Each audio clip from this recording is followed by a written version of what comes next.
Hello, comrades, and welcome to the Marxist Space Pod with your favorite communist dictators. James, your host, and this is Seth, Hello. and this is Nick. Hi. So today we have an episode all about Donald Trump. We'll analyze his policy briefly and then move on to his actions in recent days, and end on a hotly debated matter concerning him, whether or not he's fascist. Remember, if you have any questions or comments, send them to marxistspacepod@gmail.com. That's marxistspacepod, all one word, all lowercase, at gmail.com. We'll do our best to respond, and if we like what you say, your message might wind up on the podcast. All right, I'm excited for this episode. We've done a few, I guess you could call it rehearsals. I'm eager to debate this topic, or just discuss in general. Mhm. Uh, what about you guys? You think we'll get some decent Trump is discussion out of this? yeah, Trump is a Oh real boy. he's a real hoot. Yeah, Good selection of words there. yeah, a Uh, hoot and a half. yeah. All right. Well, like I said, let's start with this policy. So, one of the first things that I want to bring up, just because it kind of plays to what we're going to be closing on, is his nationalism. How do you think that the policies we've seen from him, mostly in regards to like social policies, not so much economic, do you think that they're nationalist, or do you think that it comes off as authoritarian or discriminatory, or do you think that it's just him genuinely having an ideal that's mostly centered around corporate capitalism? All of the above. I would say. I'm no, but seriously, think about it. There's everything you just said is a pretty good description of sort of like what his agenda is, I would say. Yeah, a nationalist corporate capitalist, kind of a Rexist kind of thing. Mhm. What about you, Seth? Yeah, after what I've seen of what Trump has been doing, it seems like he's very nationalist, kind of rude to other foreign leaders. Hmm, to say the least. Um, I definitely think, and I kind of regret the way I worded it, like the nationalist, authoritarian, discriminatory, or corporate capitalist, because honestly, corporate capitalism is inherently discriminatory. Um, but yeah, I definitely I feel like he's definitely drifted in all those directions, and but more importantly, one of the things I've observed, especially in the last few days, at the time of recording, it's June 23rd, 2018. He's definitely been displaying these. I don't know how to explain it. The way he's been portraying himself is even more authoritarian than he's capable of being. Like he's trying to portray himself as if he has much more power than he does, and the only place where I think he has as much power as he lets on is in his presidential pardoning ability, which even Mhm. then I think people are getting real sick of. Um, Mhm. so Dinesh D'Souza. yeah, yeah. Oh my God, that was hilarious that it came in the same. He Yeah. pardoned him the same day he discussed pardoning an elderly black woman with Kim Kardashian, and it felt as if he was kind of like, we'll think about pardoning her, but Dinesh D'Souza, who's guilty of crimes, like who's Yeah. literally been found guilty of breaking the law. Oh, he's Um, horrible. Yeah. yeah, horrible human being. So the next thing I wanted to address was the tariffs. Uh-huh. Obviously, these have been a matter of much controversy since they were implemented. In one of our previous episodes, quote quote, we discussed these at length. Basically, it's just a 25% or 20% flat tax on steel and aluminum, as I recall, or 10% on aluminum and 20 to 25% on steel, which has led to retaliatory measures from everybody that these tariffs have been levied against. So right now, like the last I heard that like finally farmers are starting to feel it in their pocketbooks. They're starting to see their profit margins start to drop. And there was an article I read about a farmer in Minnesota who had this multi generational farm who lost, I think he said $250,000 already, directly due to the tariffs that are being levied on us by other countries on agricultural products. And he wanted to know why Trump was doing this to his base. And a lot of people were kind of like, told you so? And Hmm. I thought that was kind of fitting. So, what do you guys think of the tariffs in general? How do you think that that plays to Trump's agenda?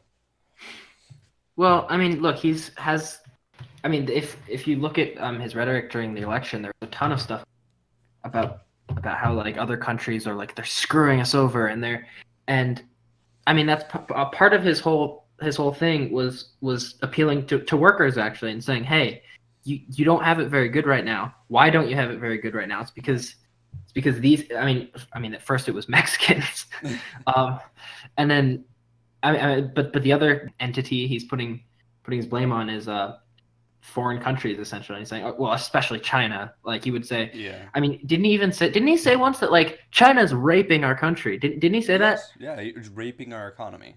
I Yeah. mean, in a sense, he's getting at something real, of course, but like it, yeah. What it is it's this economic protectionism is it's just a way for him to like sort of. I mean, he's doing what he said he'd do. It's and he obviously his base, which are the workers, mostly workers. They probably thought that like, yeah, we're gonna have like steel in our town again, or we're gonna have let's give them time. I mean, who knows? Maybe, but I mean, look, it hasn't been good so far.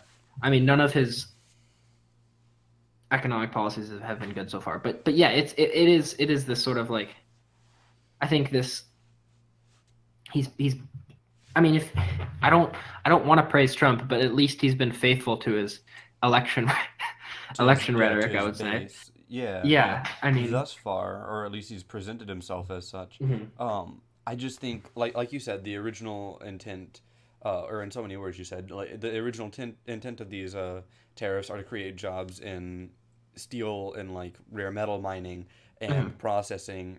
But the issue is, it's going to affect other portions of the economy. It's going to affect other people's economy, and now it's going to like anybody who needs to buy steel and aluminum domestically is going to have to face the higher prices that are going to be mhm, presented by American producers, and it's ultimately going to hurt us. And I think that we're going to see that hit his base really hard. mhm. What about you, Seth? Yeah. It's just I don't think these tariffs are good on the economic level or even the political level because these tariffs affect relations with other countries, all foreign nations, and how they perceive us and economically because they're not going to buy steel and aluminum off of us because it's so expensive. They're going to buy it from China, which is cheaper, Hmm. which is going to economically isolate us, weakening our global, well, the U.S.'s global economics. The next thing I want to move on, just briefly too, because I feel like this is a tired topic and it was in the news for so long, and now it's kind of kind of pittering out. But I saw an article recently about Trump's tax cuts. So obviously, these tax cuts did not affect the average working class American in any positive way. They were very, how do you word this? Very top heavy, shall we say? They Mhm, focused exclusively on the people who owned large businesses. People like basically your boss's boss are going to be benefiting from this at the end of the year. The anyone like above the middle class line is going to get a little bit more money in their tax return in April. Um, mhm, and I was reading an article, I think from the Motley Fool, just earlier today about how, or the other day about how tax cuts in the next or tax returns in the next tax season are going to be much larger, and everyone sees that. And Trump's administration is touting that like it's some sort of, you know, like some big gain for them. But mhm, in reality, that's not a great thing because your tax refunds come from the money that the state didn't need to take from you during that entire year while you were working. So from April to April, all the money that they're withholding from you is basically given back at the end of the time. But it's not all of that money. It's not. They keep a portion. It's what they estimate they took from you. And ultimately it's going to result in a net loss and a more intense struggle for people who live paycheck to paycheck. And anyone who's on the right wing in this that might be listening to this, why you're here, I don't know, but thank you for listening. The you're probably thinking, oh, well, it's their own fault for living paycheck to paycheck.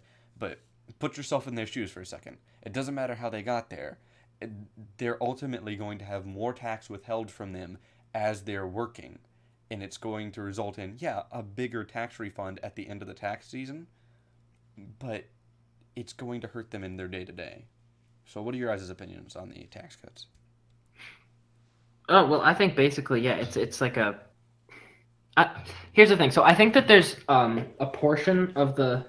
I don't know. I'm not going to name any names because I don't not for anonymity, but because I literally don't know everybody's names. But like in terms of the Trump administration, I think it's probably split down the middle between people who think that they're actually doing a great thing, right? Like lower. I mean, a lot of like in America, a lot of Republicans or people who would generally vote Republican, they consider a government that taxes as little as possible to be like sort of the ideal situation, right? Right. So there are people who think that they're doing a genuinely great thing here, like this is great. But then I'm sure that you also have these people who are like, okay, well, I'm in bed with lobbyists. I'm in bed with this Wall Street. I mean, I know that's kind of a cliche, but look, we don't want to be bogged down by this government, by this state that's trying to like. I mean, look, it's putting more. We want more. If I'm in bed with lobbyists, I want to put money in these lobbyists' pockets. And how am I going to? What's one way I can put money in their pockets? Well, I can lower the taxes for these people. Because really isn't that what it is? It's lowering taxes for the rich, for the most part. Yeah. I mean, I do actually know a kid whose dad is like sort of upper middle class. I hate the term middle class, but and he did say actually that he has gotten a big tax cut. But as you said earlier, it really is sort of like something that is more beneficial to the people at the top, essentially. Right. All right.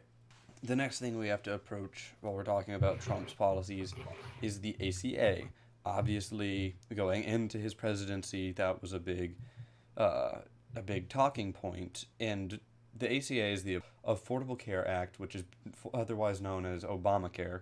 It's basically, it's just a way that the government can ensure people get affordable hair care, a bunch of Pantene and whatnot, health care, and the thing is, it was unpopular going in, but once it was passed and once it was implemented, and it was never even implemented to its fullest extent, but once the ball got rolling, even most like lower class Republicans in deeply conservative districts heavily supported Obamacare. There's a video that's really stuck with me over the years, that of whenever they were finally just talking about discussing repealing Obamacare at the beginning of Trump's presidency.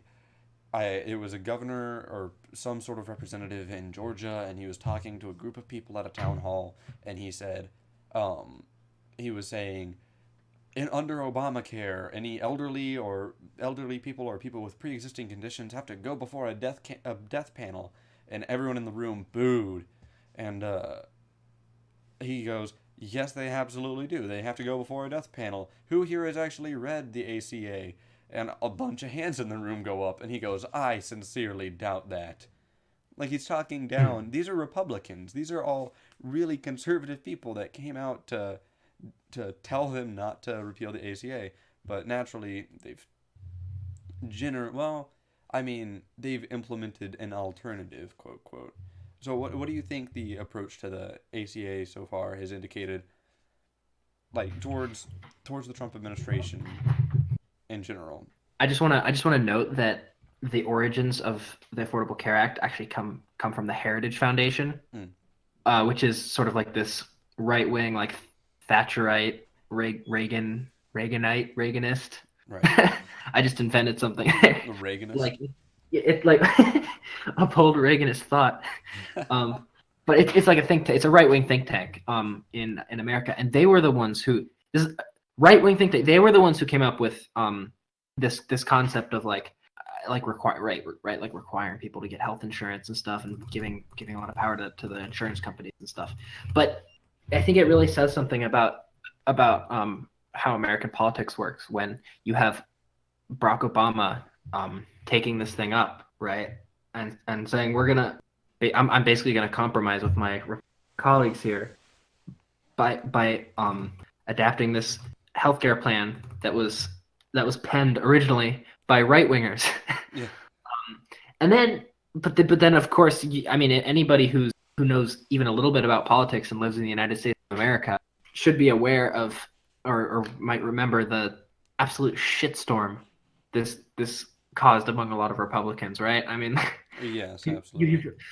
it's like this is socialist, this is communism in action. And it's Obama's definitely not. Obama's bringing us to communism when Yeah. this was this is from the Heritage Foundation. This is not single payer healthcare. This is not free healthcare for all. This is corporatist giving power to insurance companies. This is a very right wing policy. Yeah. But it's I just really think that that's important because I already said this, but I really think that this says something about American politics and some of the contradictions that exist within our political system. Yeah. The thing that frustrates me about it is that, like, a lot of people on the right wing do like to call it socialist or leftist in general, but it's really, like, it's really, really not. At most, I would hesitate to even call it like a centrist ideal. Maybe like a left, like a liberal capitalist move, but it's maintaining private healthcare. It's just making it more affordable for everybody involved. And I'm pretty sure, and I'm not gonna like cite this or anything. I can't remember where I saw this, but I'm pretty sure at some point. So this could be dead wrong, but I'm pretty sure I saw at one point that the rate of private healthcare company growth increased after Obamacare began being implemented because more people were able to sign on and afford healthcare. So they ultimately had more healthcare contracts drawn up, which only benefited these private healthcare companies. Mhm. I don't know. It's the best we got, for lack of better words. But Yeah, it certainly benefited, I think, the lower classes of America, but like it's not leftist. So yeah, I dislike it as a whole as well. But it's like, yeah, like you said, it's the best we got. The next thing I wanted to move into was are the investigations into Trump and his cabinet. So so far, Mueller's investigation has gotten guilty pleas from 20 people and 3 companies. That's according to Vox. And also, we know, in the meantime, since this article has come out, Michael Cohen has agreed to start. He has pleaded guilty and he's working with Mueller now.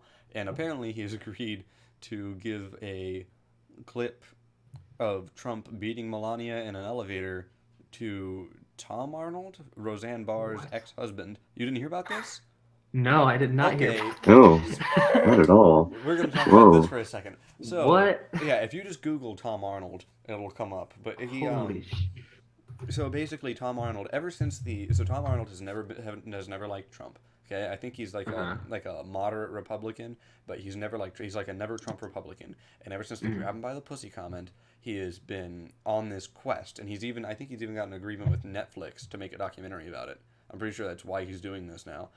He's been tracking down all this horrible crap that the president has done and found horrible images of him doing horrible things. He provided evidence for the Stormy Daniels thing at one point. I read, I can't remember the source.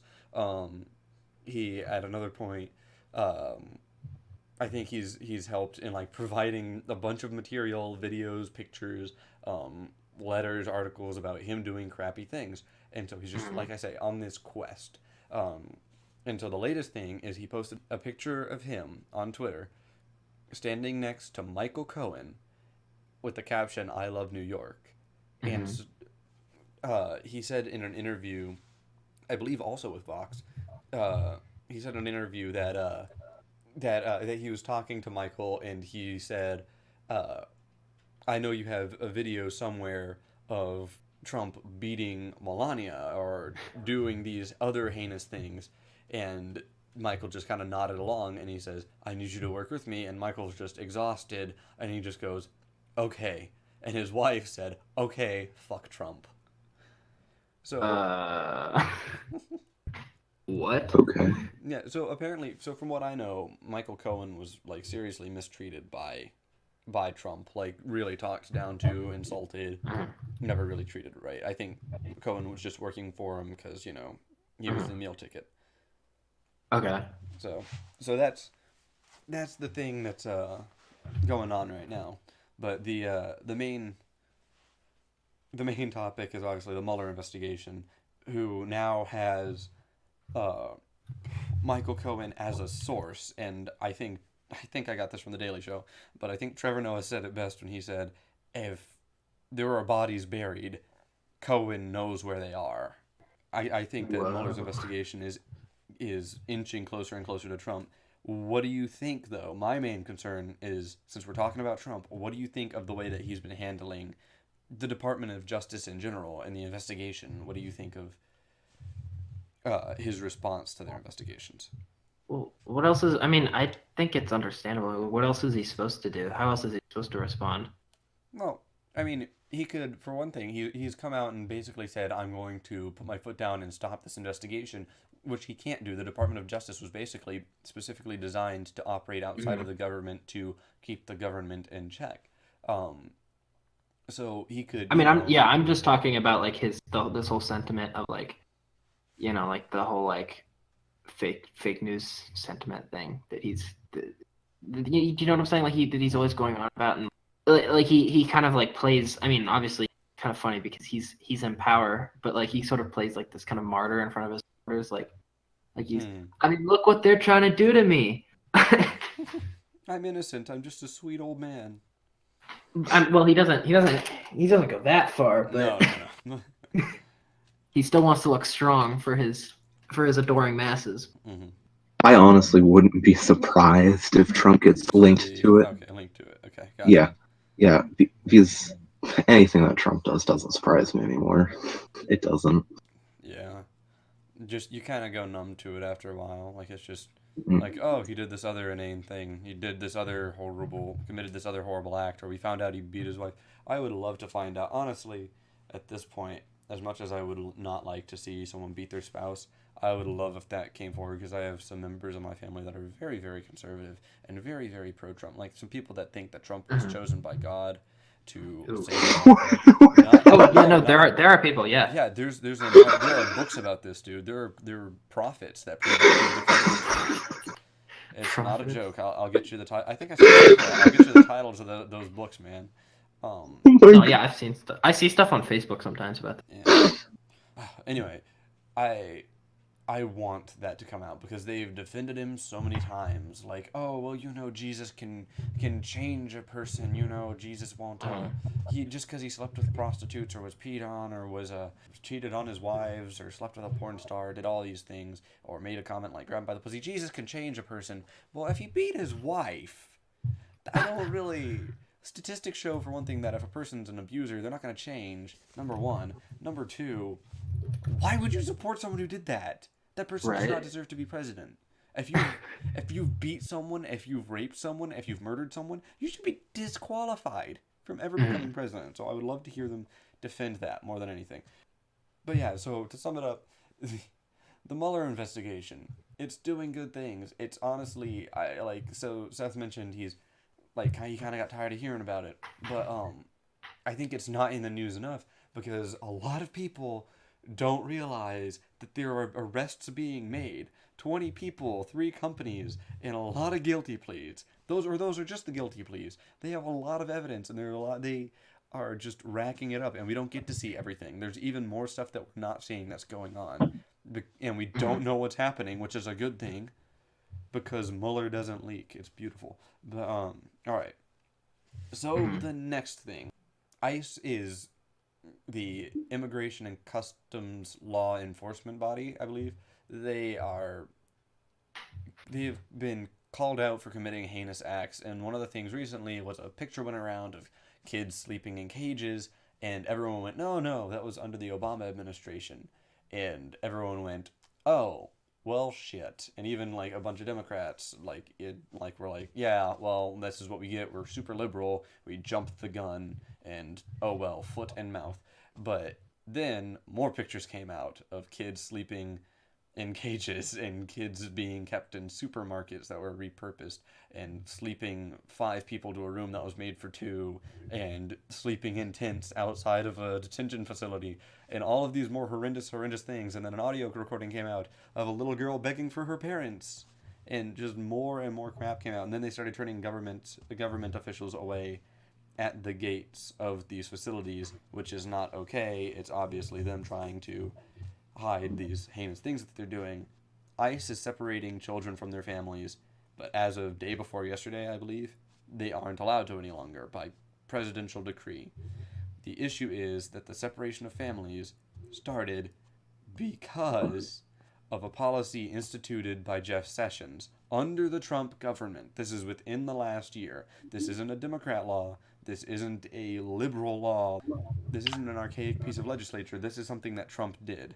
So, how do you think that ICE should be handled from this point on? And obviously, the reflexive response, just disband ICE. But if that's the case, what should we get to replace ICE? Because there's not even a framework to support ICE. What should we do? What should we do after that? Or should we disband ICE? Well, I mean, there's the answer that like you should give as a leftist, would abolish ICE, and that's it, right? Right. Obviously, it's a little bit more complicated than Yeah. in this. I mean, unfortunately, in this country, we have this whole rotten state machinery that like makes it so that these things can develop, these things can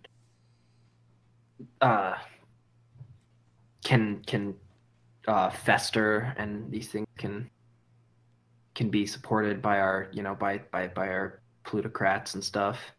But yeah, I mean, I don't want to like be dogmatic and without nuance, but to me, as a leftist, I don't see any viable line other than just oppose ICE at all costs. Whether it's abolish it or just I mean, obviously, look, there are a lot of people better than me to listen to on the left, but for me, just whatever you do something to oppose ICE today. Like, I mean, there's this whole Occupy ICE thing, which I think is great. Yeah. I mean, it's funny because you see these people before the or during the election, they're like, oh, don't, like, Donald Trump's not gonna come on. There's not gonna be concentration camps. There's Yeah, but there literally are. But that the funny thing is though is now that there are, you know what they're saying? They're saying, okay, just you're being a bit harsh. I think it's kind of harsh that you call them concentration camps, and it's like, well then, what the fuck is a concentration camp to you then? Like, yeah, it's that's actually a really good point. Like I hadn't thought of that. I guess I've been bogged down in the other details of this, but yeah, they really are. They're concentration camps, and there's some that are just chock to the brim, full to the brim with children. Look, it's not like this is a new thing either. I mean, there's like, oh, might I add, privately owned. Yeah.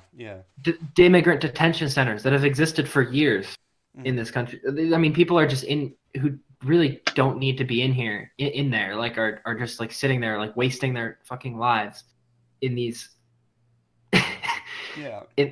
Yeah. When they could be out getting a job, even as an illegal immigrant, and contributing to our fucking economy. Yeah. Yeah. Okay, Seth, what are your feelings towards ICE? Like I said earlier, nothing surprises me out of this country anymore. Yeah. Like, so do you think we should dissolve or abolish ICE, or do you think? Yeah. It's for the best. I mean, it's not. I know it's not realistic, but what else is? Yeah, what else are we supposed to do at this point? Whenever they have kids in cages. Okay, so. Oh, also, I just want to take a second to say my favorite thing was whenever I saw a thing where someone was like, they're just fences, okay? They're just they're in fenced in areas, and it's like, geez, four fenced in walls and a roof. That sounds like a cage to me. But Wire mesh. yeah, so okay, so then if we abolish ICE though, how should we handle immigration? Not necessarily as leftist. Obviously, like the ideal situation for leftists is like no borders. If we abolish ICE, then how should we handle immigration like as Americans? What should we put in place, or should there be some alternative created to ICE? Look, this is also like muddy waters for leftist people are doing, but then there is something to be said for something to like kind of like limit, drug trade and stuff. But look, we can't do it the way that we're doing now. That we're doing it now. I mean, there's nothing. It's hard to put these things into words, but it's just like if we were to abolish ICE, I mean, look, I don't find that very realistic. Again, I don't find that very realistic. But I mean, look, but at the same time, America is like, look, what we have to understand is this is stolen land, right? We all live on. Look, I'm sorry, like if you're an American, like you're living on stolen land right now, okay? So unless you don't live in America, but what really does give the federal government, or what gives, or in states in general, what gives a state that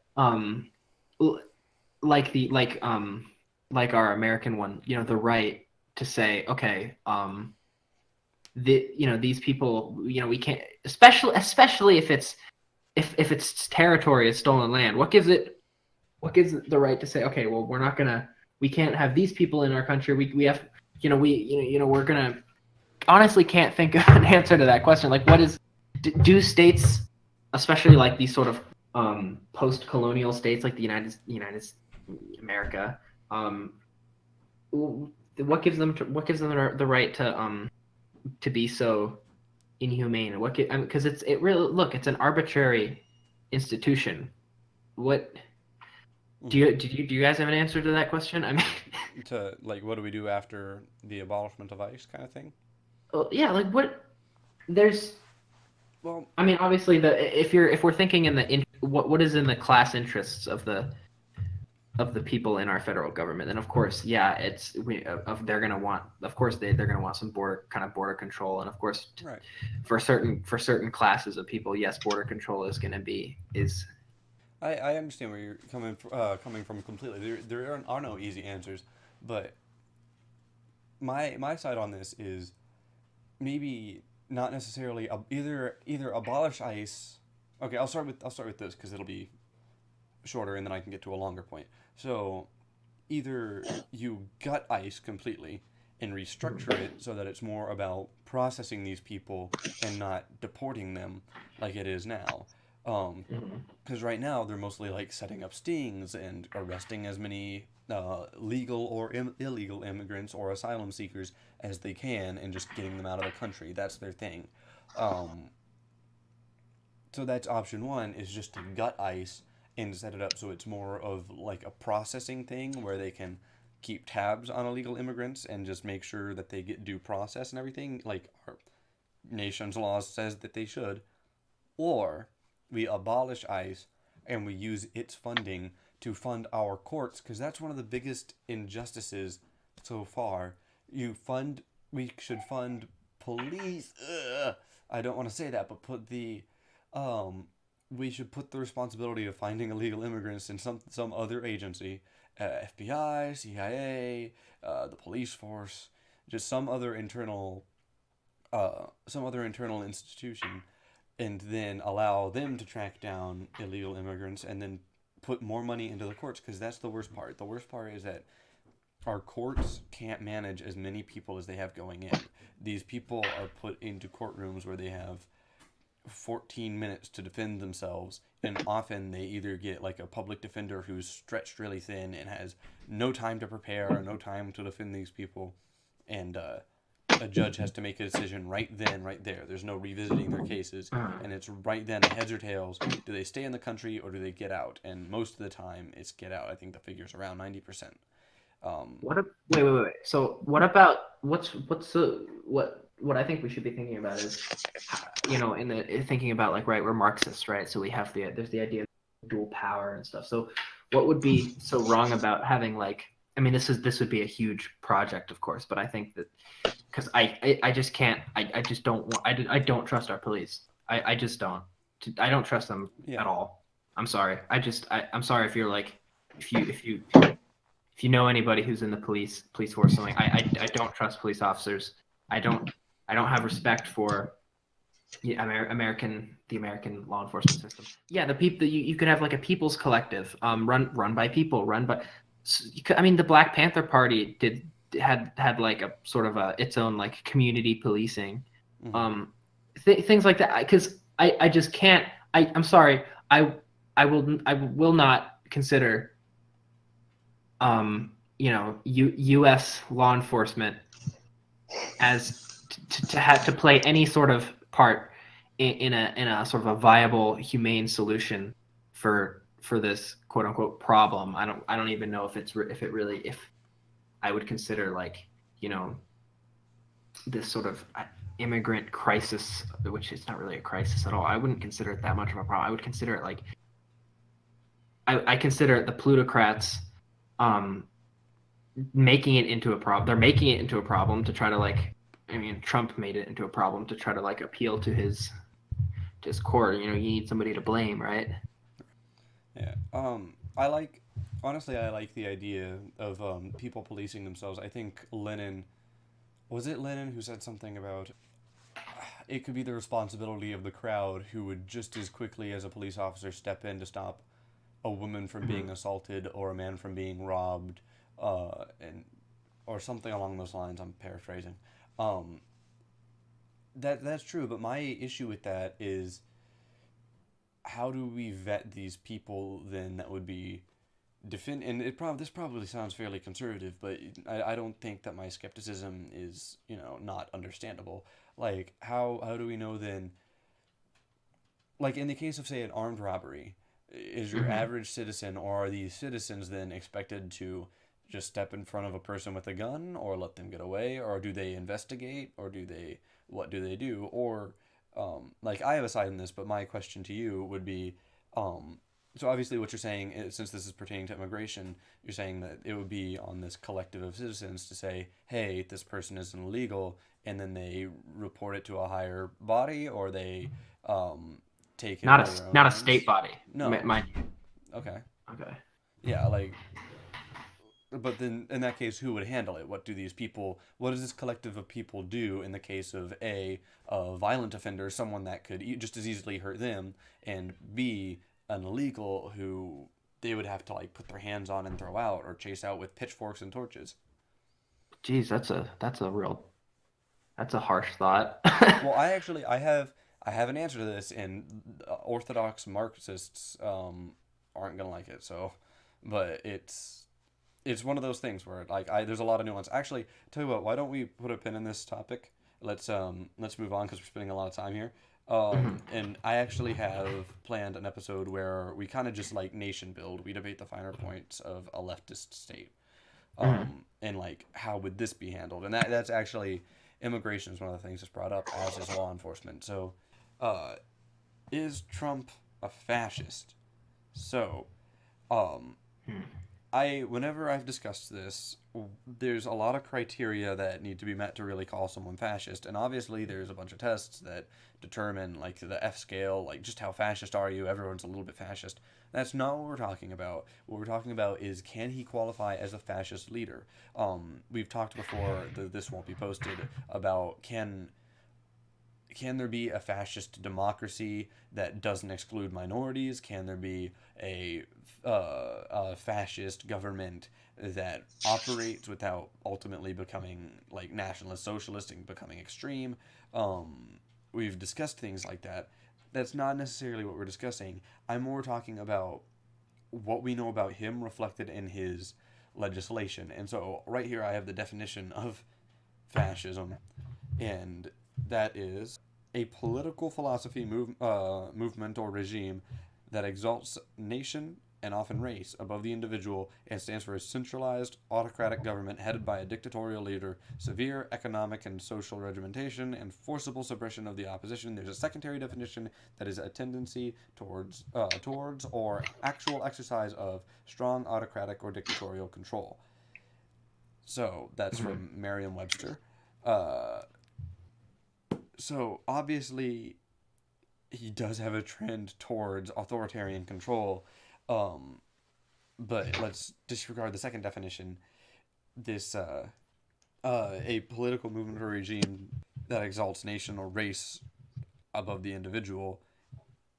So let's address authoritarianism. Does he come off authoritarian? Have you seen his? A little bit, yeah, a little bit. Yeah. Have you seen like his will enforced on the people so far?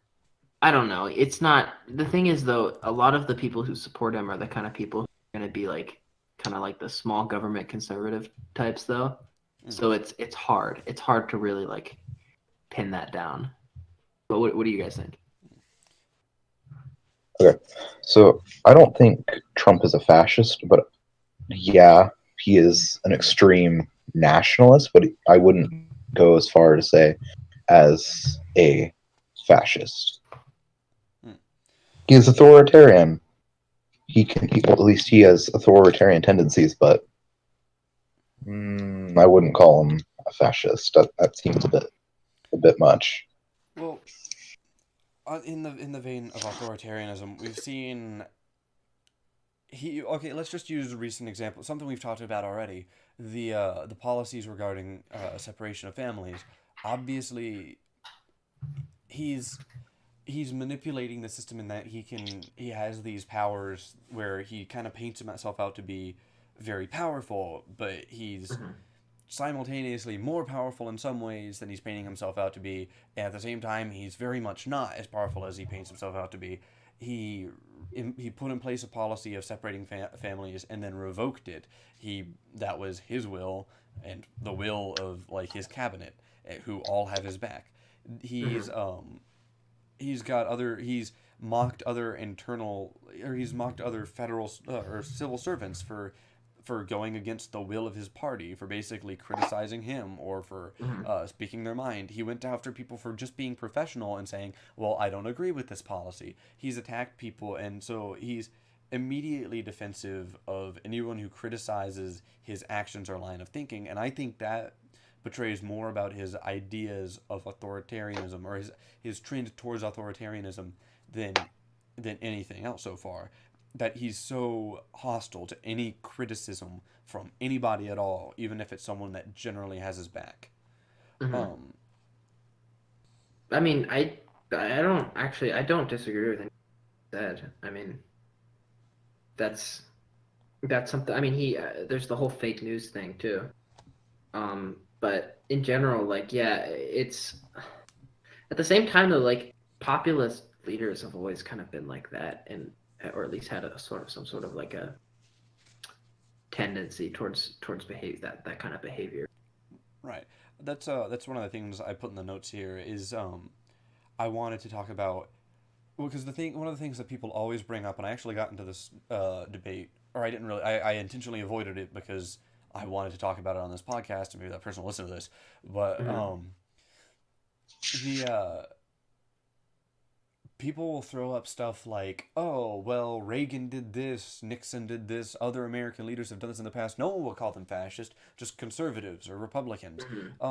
So yes, in the past, hell, the whole reason that the Southwest is predominantly white right now, or not predominantly, but has a white population right now, is because there was this whole second colonialism thing where they basically, the Republican president at the time, I believe it was Reagan, basically went, look, there are a bunch of Mexicans down here stealing American jobs, and they're all illegal immigrants, and they rounded up a bunch of U.S. citizens that were there after we conquered Texas from Mexico and sent them to Mexico with horrendous results. And that was one of the first times America really created a bad situation for Mexico indirectly, not involving military action. Like directly involved moving people to Mexico. And so some other people have had hardline stances on immigration or have, demonized minorities. But the issue is he's taking new steps and crueler steps ultimately. Yeah. But yes, other people or other U.S. leaders in the past have taken authoritarian measures that match Trump. So on the note of authoritarianism, yeah, he's par for the course. What I think we're gonna get him on by running through these is that no one's ever lined up with all of these tendencies all at once. It's always Hmm. been like anti-immigrant or pro-big business or anti-fake news type of thing, or attacking the opposition within his own party. Uh, Hmm. he's doing all of these things all at once. And so the next thing I wanted to address was this idea of isolationism. He's obviously, America first, which is literally a fascist slogan. Um, America first, America first. He wants to put America first in all of their deals, which is basically a message to all of our allies or trade partners. We're gonna screw you. Uh, Hmm. so there's that. I guess I put down in the notes, I put isolationism, but part of it that I wanted to talk about was just nationalism in general. Like, Hmm. so he's his trade policies are isolating America, and Hmm. he's trying to put America first, but really he's kind of undercutting America by essentially putting America a little too first, if that makes any sense. Hmm. So, what are your guys' thought on his isolationism and nationalism, like in economic and in diplomatic policy? Well, he's very That's very protectionist. Mm-hmm. Um, and he's I wouldn't say in terms of like he's completely isolationist. I would just say that he's more isolationist than usual. Um, compared to like you know predecessors. But yeah, he's definitely. I mean, the America First thing.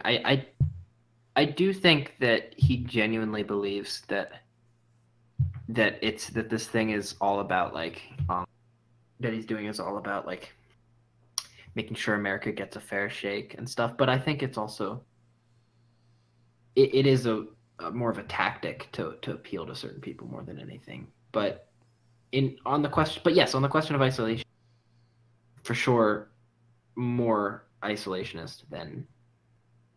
I mean, obviously America was actually pretty. Now that I think, pretty isolationist.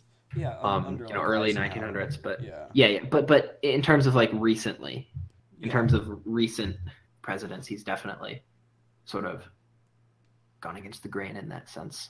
Well, like, what do you think about how Trump handles outspoken articles against his administration? I don't think he handles them well. Like outright calling them fake news. No, no. Right. That like you can't like no. You can't do that. You can't just because you disagree with something that doesn't mean it's automatically fake. Right. Especially if he knows it's true. Especially if it's that. Yeah. Yeah, as has been displayed several times, like in during his presidency. No, this never happened, or oh, that's fake news, and then it comes out like, oh, look at this, you did sleep with this porn star, you did make a payment, or Michael Cohen made the payment, but you gave him that exact amount of money, and Hmm. there was a document with your name on it that you forgot to sign. Huh? Like so stuff like that. Like obviously, he discredits the media, and then it comes out as true. So yeah, I agree. You can't just do that, and it is immature. So, Nick, your thoughts? Well, I mean, in terms of like not handling it well, yeah. I mean, he kind of looks sometimes does it in a way that looks kind of like infantile and kind of what's the word? What's another way to put it? Like kind of immature. Mm-hmm. But I mean, yeah, he could probably. I mean, there's a way to. I think there's a way to discredit the media in a more classy way, Yeah, like kind of be dismissive yeah, of. like JFK for the example that I cited earlier, just Uh-huh. by being a smooth talker. Sorry, go on. Yeah. But I I think yeah, Trump has I mean, his supporters seem to love it, right? Like because he doesn't like curl up into a ball, Yeah, and he does like stand up, big, tall, and say, "Fake news, get out of here, yeah, security." And here's the thing. So a lot of a lot of the news outlets that he criticizes, you know, are actually news outlets that do deserve to be criticized. But then, of course, remember that the news outlets that he doesn't criticize are just as bad and oftentimes worse. Yeah, like Fox, you can yeah. look up the stuff that they say, and Yeah. find it to be false. They're only Yeah. sources themselves. Yeah, another thing that I find really funny about that is that these people that he calls fake news, like the fake news, they got him elected. Yeah. If it wasn't for CNN and if it wasn't for NBC, like obsessing over this dude, like Yeah, and there's Hillary's a emails. there's a really good chance that he wouldn't have gotten elected, right? Because I mean, look, he became this like. It became this like circus for the whole nation, right? Right. And everybody look, it was sensationalized so much. Like everybody wanted, every news outlet, every magazine, every rag wanted a little piece of it, like wanted to get clicks, wanted to get, whatever, like subscriptions. And I think that it's funny because that really did play a huge Yeah. I mean, I just think that's ironic. Yeah. All right, so we're gonna flip E and F real quick. So real quick, his critiquing of the critiquing of his predecessors, namely Obama, has been extremely harsh. He's flat out like I said earlier, like just pulled out of the Iran deal completely. Critiques every inch of policy that he can find that's Obama. Basically, if it did Obama do it, yes, then I don't want to do it. Is this so Obama approved? It's Trump disapproved. Even if it's something that's generally beneficial and liked by his own party, he just does the opposite of what Obama would have done. And it feels honestly, it feels like that's how he forges a lot of his policy. So how do you interpret that? Like obviously people have done that before. Obviously, yes, U.S. leaders have done that before, but it's never been such a focal point. I haven't found a single example, with the exception of like Andrew Jackson. I think whenever people are criticizing him, I don't think that there's been a single example where anyone's based so much of their rhetoric off of criticism of their predecessor. Mm-hmm. So what are y'all's opinions on that? Well, I mean, look, it's just looking at it like objectively, looking at it tactically. I mean, as a political tactic. Look, there's among his core, support base or whatever, like there's a ton of anti-Obama sentiment. So there's something to be said for in that sense. But yeah, I mean, it's a little bit like it really does come across as more of a he's doing this to oppose Obama rather than for the sake of like, coming up with a policy that would be, I don't know, best for your people. But it's not too surprising. It's funny though because you can find videos of him actually praising Obama. Like from years ago, like or praising Hillary or funding her campaign. Before. Yeah. Yeah, you didn't. Oh, know yeah. That? Yeah. No, I didn't. Yeah, to her first presidential campaign, you can find recordings of him endorsing her on Larry King. Yeah. He's a weird. Ironic. Guy. He's a very weird guy. All right. Seth, do you have anything to add?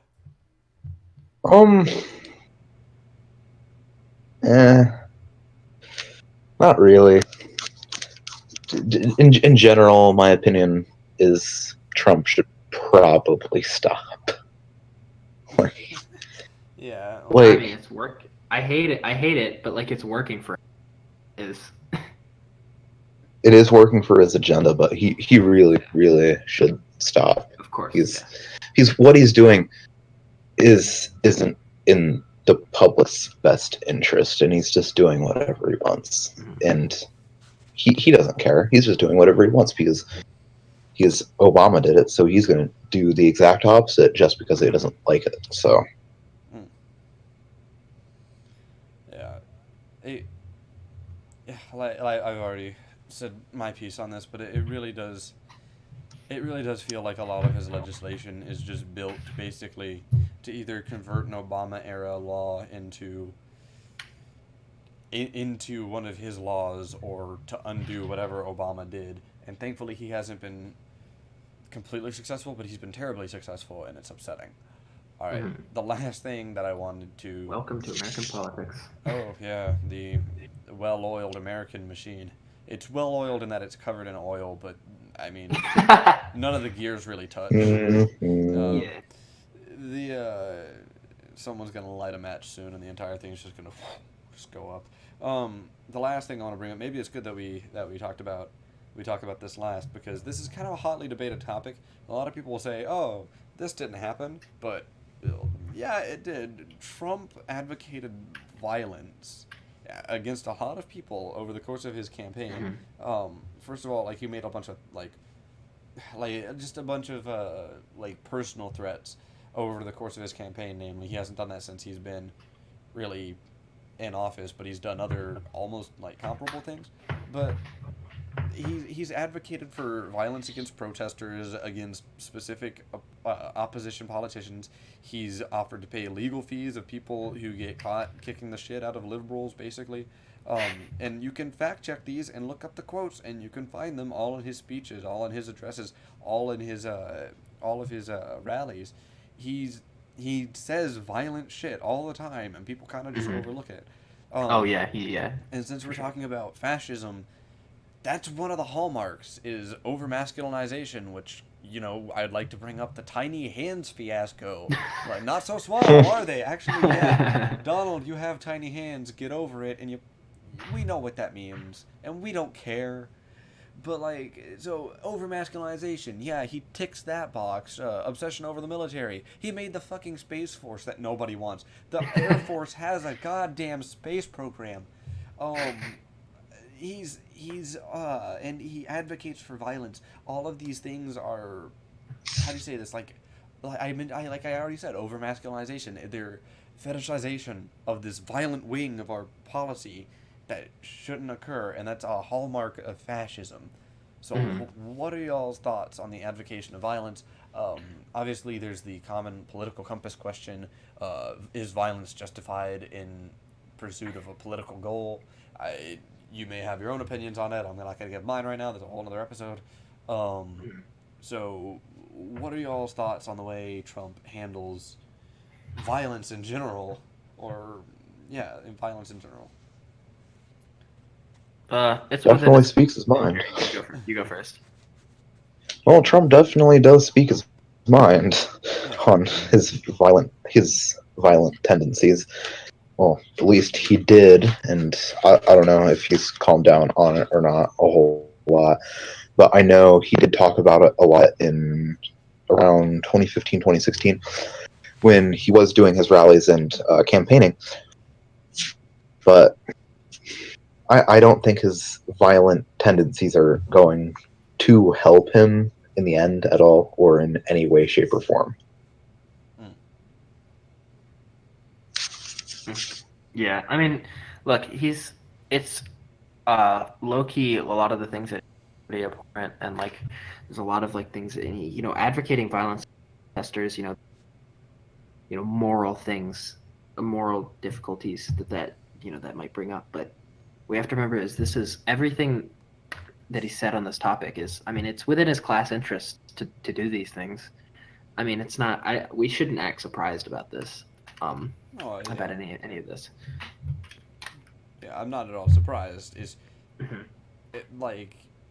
it's hypocritical. But sorry. Anyway, what were you saying? Yeah, this is his.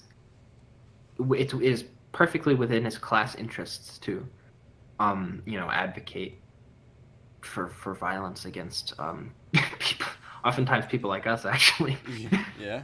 I mean, look, there was the whole like, and then like his supporters will advocate violence against like the whole Antifa crowd, and I have my own thoughts on Antifa, but I mean, basically that's a somewhat of like a it's a sort of a workers thing, and they are the class enemies of Donald Trump, and it is it's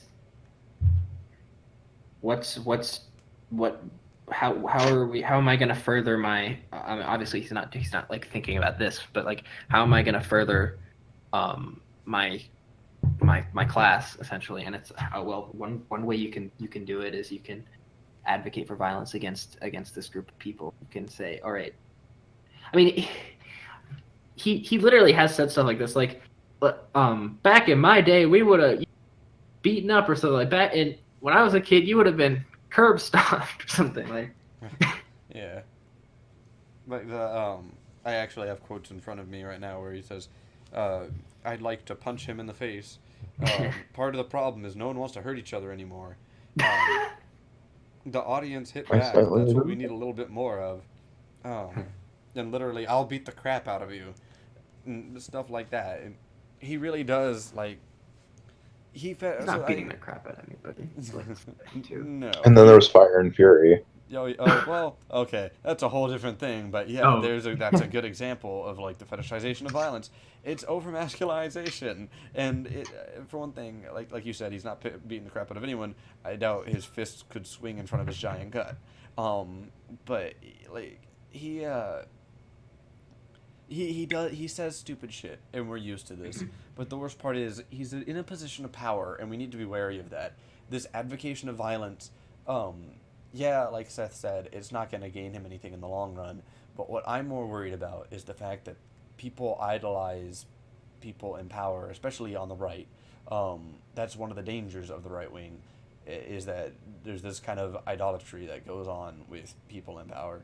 And there's going to be people like Nicholas Cruz, who is a huge Trump supporter, or like, not that I'm going to strike that out, but there are people that might take this seriously, that might be like, oh, so I actually think several people did. Wait, there were. 1 second, hold up. I'm going to look this up real quick.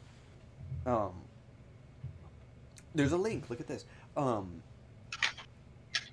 Yeah, there was violence outside of several of his rallies, or outside of several Hillary rallies, that were directly linked to him saying, I'll pay your legal fees, punch a protester, or whatever. He actually, like, people actually did this. That's my main concern. People will actually follow through on his threats of violence, and that's the main thing. It doesn't have to be a government organization. It might not be the police, shooting people in the streets. It might just be some dude with an AR that takes things a little too far. And a little too far. Well, it might start as a little too far. That takes things too far and winds up getting someone killed or hospitalized, or worse comes to worse, we have another mass shooter, which is becoming disturbingly common. And I'm worried that might be a contributing factor. And I think that's a good place to leave this discussion here on that huge downer. So, to close this whole section and ultimately the podcast, we return to this initial question: is Trump a fascist? What are your thoughts? Okay, so here's the thing. So very his policies, his rhetoric, his attitudes towards a lot of things, very reminiscent like fascism, right? I don't think he's organized enough, has this organized like sort of ideology to enough of an extent to really consider himself like a true like fascist. However, I mean, like, because think about it, right? Like both Hitler and Mussolini, they had this like very almost like idealist vision of what they're trying to build, and right. They had their own version of the city on the hill type of thing. Yeah. So, however, what this Donald Trump phenomenon shows, for me at least, is that this country is super prone to actual fascism, Right. and that this is a real concern, something much worse than Trump, much more organized, much more sinister than Trump. Not that the Trump thing isn't like sinister a little bit in itself, but something far worse could um, take root in this country. I mean, look, you have these like you do have like the Unite the Right people and stuff, and I get fine. They are viewed, but What I was that do last sentence? Like, it cut off. so you do have these like Unite the Right folks, right? And yes, they are viewed as somewhat of a fringe, Hmm. but I really think that this country is more prone to actual fascism than people think. I mean, because look, fascism is not something that like people think. Oh, well, fascism is like something that we'll be able to easily recognize. I mean, no, it's a lot of what Trump is saying. It's like the fascists are going to come and they're gonna look really nice. They're gonna tell you this. They're gonna give you this story about how they're restoring pride. You're gonna you know there's gonna be you're restoring your families. Things like that. Um, one last thing. I know I'm talking a long time on this. One last thing I do want to mention is that Mussolini said that to him fascism was the marriage between like the corporations and the state. And of course, in America, we've always kind of been somewhat of a corporatocracy, kind of like a plutocratic, like, all right, it's a dictatorship of capital, right?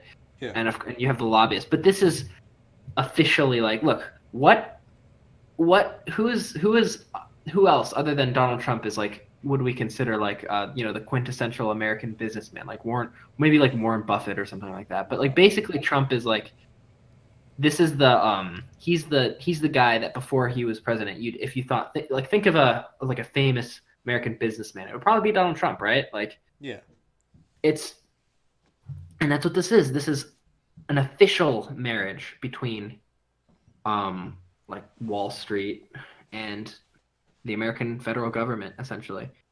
And I think that is a very interesting thing to look at. But yeah, I want to hear what you guys have to say about this. Yeah. I'm Seth, very interested. what are your thoughts? Is Trump ultimately, yes or no? Is Trump fascist? No, but I do see him as a like calm before the storm. Mm. It's like let's see what he's done through his his presidential term so far, with all these shootings and these pretty much Nazi rallies and Charlottesville. Mm-hmm. It seems like a super authoritarian far right is going to rise at some point in the near future, and it should be addressed and it should be stopped. Right. So like he might not be fascist, but he's giving shelter to people that will one day rise up and be America's far right. Mm-hmm. Yes. Yes. I share that opinion, and if I could build on that, I don't think that Trump's policies are necessarily fascist. I think that they are far right conservative. I think they're leaning towards authoritarian. They lean more towards fascism than I think any collectively. Like, and once it all is said and done, I think they all lean more towards fascism than any other president's policies in the past have. Mm-hmm. I think like you said, they create an atmosphere that's conducive to fascism, to discrimination, and that's not okay. I think behind closed doors, I honestly think Trump might be a fascist, whether he knows it or not. I think that he does. I think he is racist.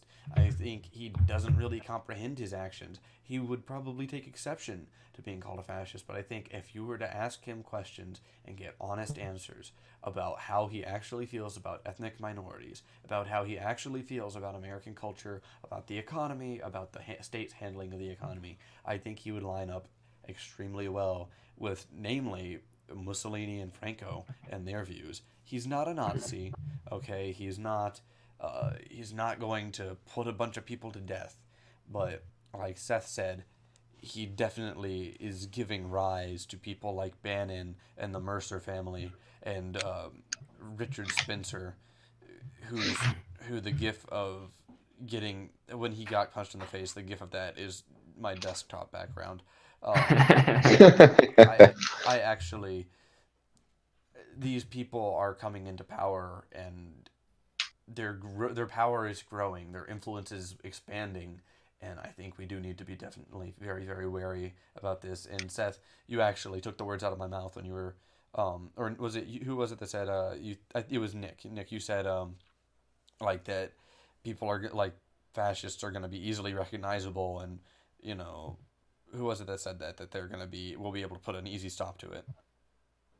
I mean, I think that was Nick that said that. Okay, so I mean, I don't know though. They yeah. might not. We might not be. Who Well, knows? We'll. Some of us might be able to recognize it, but you know. yeah.